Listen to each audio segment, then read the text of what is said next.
Well, it's time to change this foam. I got a new piece that I got laying out here to make sure it's the right length.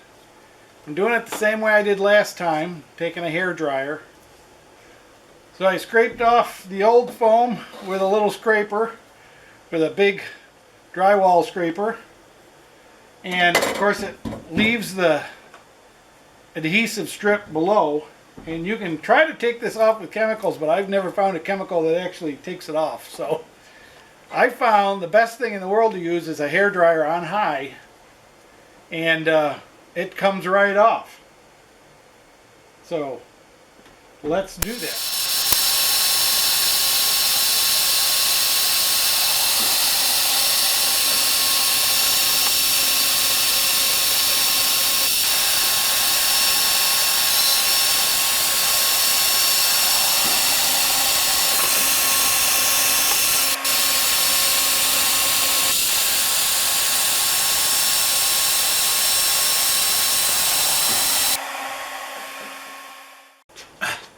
Another little hint that I almost forgot is you want to mark where this is on your roof, because if you get it clean like you want, you'll forget where it goes. So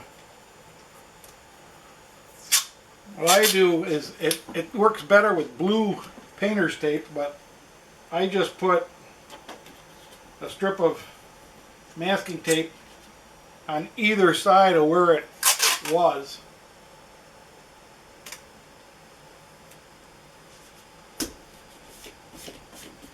And other than the fact that it makes you look like you don't know how to center something, it doesn't really need to be completely centered. It will look fine as long as it does the job of sealing your roof. You can also take a Sharpie and mark the side of the tape so you know where it is.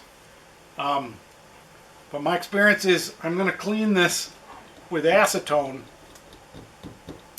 and a lot of times that'll take the Sharpie off too. So I went to Walmart and bought a can of acetone and a razor blade in there, and I will carefully scrape and use the acetone on a rag, most likely just paper towels for me, to get the rest of this off of here so that it looks absolutely clean, which is what I did last time. That earlier video, you can look for it right up over here. I'll put the earlier video I did this up there. I'm not sure it's quite as good as this one, but it may be better. You never know. If you're going to be like me and use acetone, be very careful where you're using it. Don't use it where there's any hot water heaters or open flames, kerosene heaters, or anything like that. It's extremely explosive as far as the vapors and everything go. You really want to do this outside. I'm doing it inside because I'm in my basement that's absolutely no flames or anything in here, no heat. It's cold, and my garage door is right there. If I want to ventilate it, I can ventilate it. Acetone isn't very harmful to breathe. You'd have to really remove the oxygen from the area to get the vapors high enough to cause you any harm, but you do want to be careful with flammability. I think I'm going to do this with some glass cleaner before I use the acetone on it. So we'll put that up there and get the glass cleaner.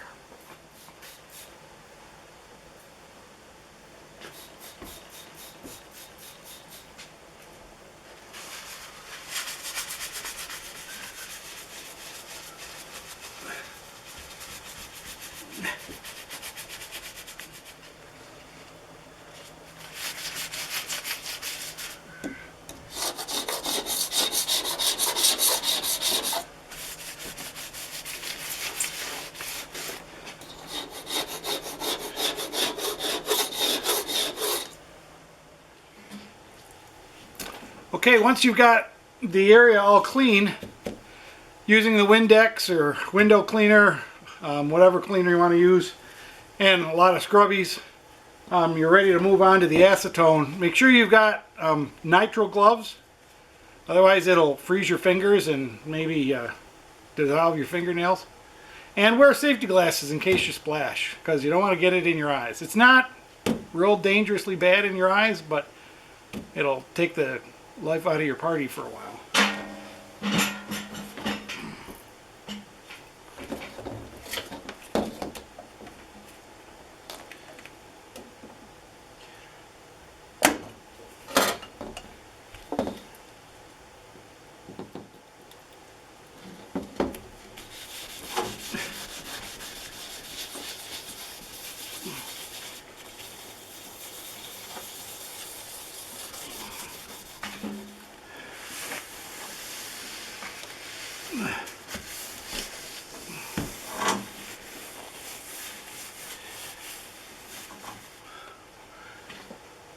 One other thing about the acetone is that if you get so much on it that it flows away, it'll actually move the adhesive from the tape to another area, and that's what I've got here. I've got this big area here that's all sticky now from the acetone. I poured too much acetone in it, came down here, and now it's all sticky from the adhesive from the tape. You want to dissolve it and get it off real quick. You don't want to let it sit. And your green scrubby will go through these really fast. They get loaded up with the adhesive and the acetone evaporates, and so it's just loaded up with glue. So you get quite a few of these. I've got 5 of them. All this cleaning and scraping can work up a guy's sweat. Once I'm done and I think it's pretty smooth from the acetone, I do go over it with the window cleaner again to get any residue from the acetone, because the acetone can transplant dirt and grime and glue and everything else to other places. And while I'm really only interested in that one area, I'll probably be looking to make the thing a little cleaner anyways. That area is now ready to put on the new strip, but I'm going to let it sit overnight. So it's the next day, and I don't know if you can see it, but the area where the tape used to be is a pretty obvious scuffed area where it used to be. You can kind of see that black line.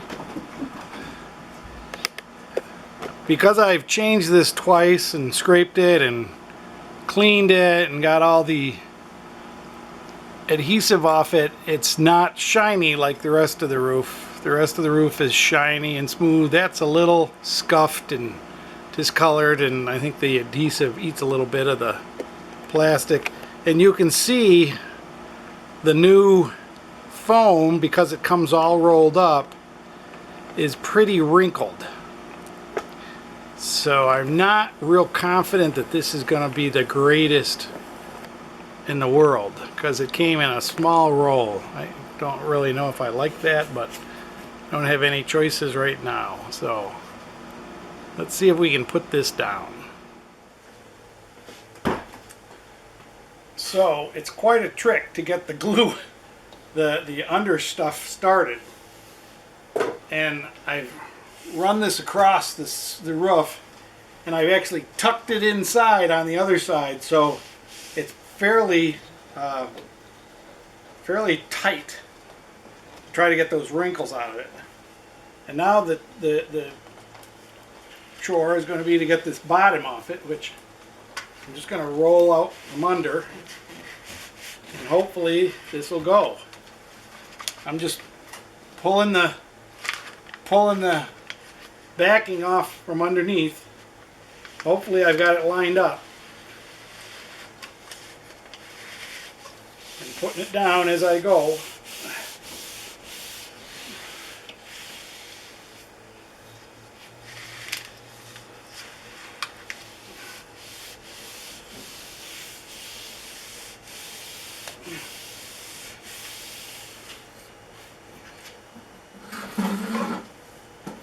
I'll tell you the absolute truth though, I don't have a very good eye for straight lines, so this is going to look like a replacement job.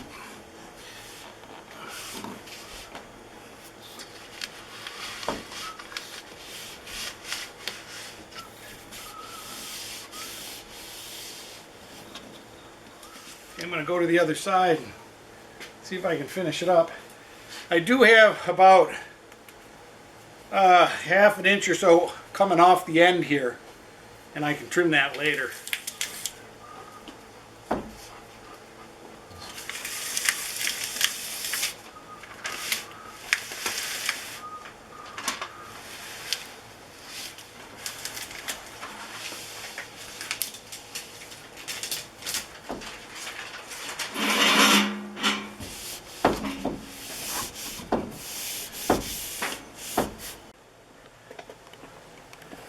So I've trimmed off the end, and this is the leftover, and this stuff is really sticky, and it's pretty thick sticky, but because of all these wrinkles and everything, I don't know if I got them out or not.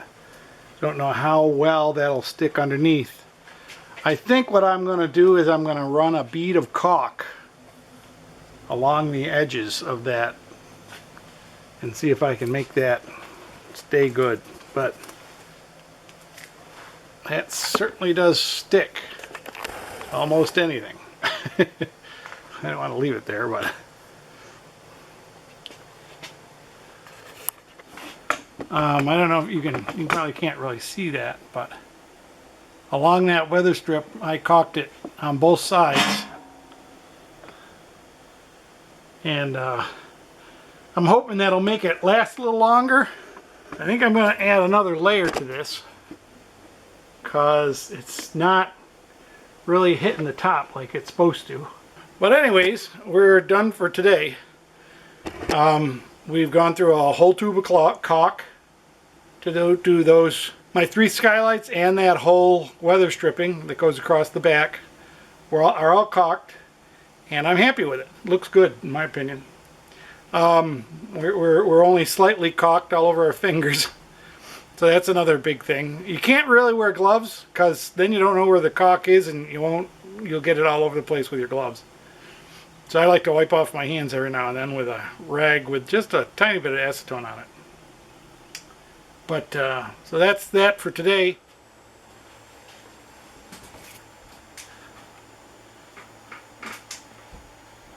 So, in a fairly serious lapse of good judgment, I did take the Aliner outside and let it get rained on to see how the caulk has hauled up. But as a result, the weather stripping got all wet, dirty, and covered in pollen. So now I'm trying to clean it with some Windex, and then I'll rub it with a little alcohol to make it so it's not terribly wet. Now I'm going to put the, you can see it's black just by itself, but if you want a good surface for the second layer, we're going to put the second layer on.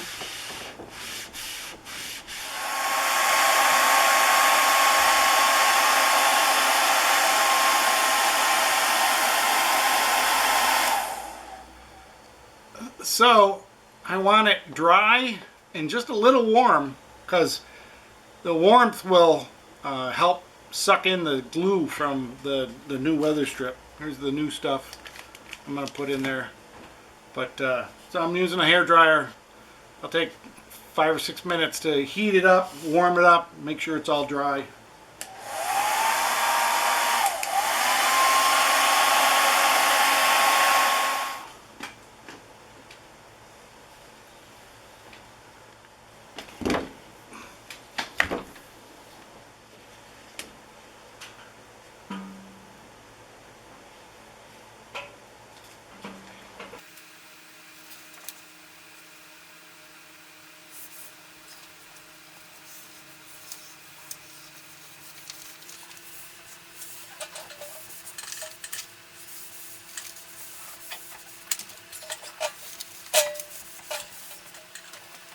And I'm doing this the same way I did the other one, except I opened this end and did it, nailed it down, glued it down on this end.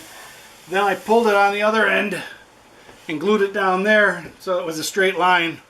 Pull it straight, and then I'm just pulling the bottom off it as it sits here.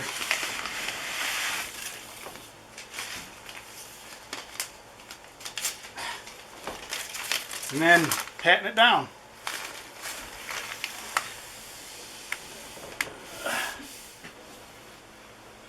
Like the other one, I've got a little piece here that I'll have to trim off, but it's okay. Better too much than too little. But this is down now, and it seems to be real good. So I'm just going to take a razor blade and do this. I got a little single edge razor blade. I'll just cut this off.